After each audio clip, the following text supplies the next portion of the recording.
Hello সবাইকে। আজকে সারাদিনে কি রান্না করলাম, কি খেলাম সবকিছু আপনাদের সাথে চলেন শেয়ার করি। তো সকাল সকাল উঠে আমি আতা ফুল গাছের কাছে গিয়েছি ছাদে। তো এখান থেকে একটা পাকা আতা ফুল আমি ছিঁড়ে নিয়েছি।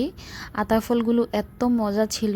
আপনাদের কার কার এই ফলটা পছন্দ সবাই আমাকে কমেন্ট করে জানিয়ে দিবেন। এই ফলটা আমার সবচেয়ে পছন্দের একটা ফল। তো সকালে এটা খেয়েছিলাম। একটু দুপুরের দিকে এখানে সমুচা, সিঙ্গারা আর ওইটা ছিল একটা বনরুটি। তো ওইটা খেয়ে নিয়েছিলাম, সিঙ্গারা খেলাম আর সাথে ছিল আম, ড্রাগন। তো এটা একটা মিষ্টি জাতীয় একটা খাবার। এটা আমার কাছে তেমন একটা ভালো লাগেনি। সিঙ্গারা সমুচাটাই খুব মজা ছিল। তো আমি আমার হাজব্যান্ডকেও সমুচা ভেঙে খাইয়ে দিলাম। ও ওইগুলো খেতে খুব পছন্দ করে। সাথে ছোটো বোনকেও দিলাম, ও সমুচা খেতে অনেক পছন্দ করে। আর সমুচা, সিঙ্গারা এগুলোর সাথে গাছের আম কেটে নিয়েছিলাম, পাকা আম। আর এটা হলো আমাদের ছাদের ড্রাগন, দেখেন কত ছোট্ট একটা ড্রাগন হয়েছে। তো এরপর খেয়ে নিয়েছিলাম ডাব। ডাবটা আমাদের গাছের না, অ্যাকচুয়ালি ওটা ডাব গাছ, কিন্তু ডাবটা কিনে আনা হয়েছিল।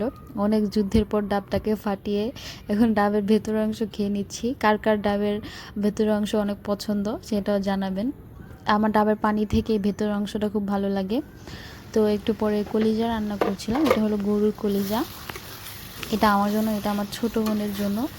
ও দাঁড়িয়ে দাঁড়িয়ে দেখছিল আমি ওর জন্য কলিজা রান্না করছিলাম।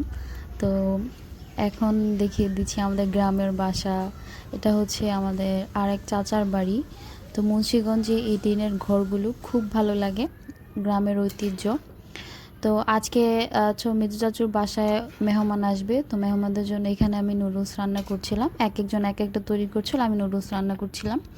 তো আম্মু এখানে বিভিন্ন ধরনের ফল কেটে নিচ্ছিল যেহেতু মেহমান আসবে। এটা ছিল ড্রাগন ফল। আর আমার ভাবি বোনরা ওরা পিঠা বানিয়েছিল। এটা হলো খিরসা দিয়ে পাটিসাপটা পিঠা। খিরসা তো আমাদের সিরাজদি খান মুন্সিগঞ্জে অনেক বিখ্যাত।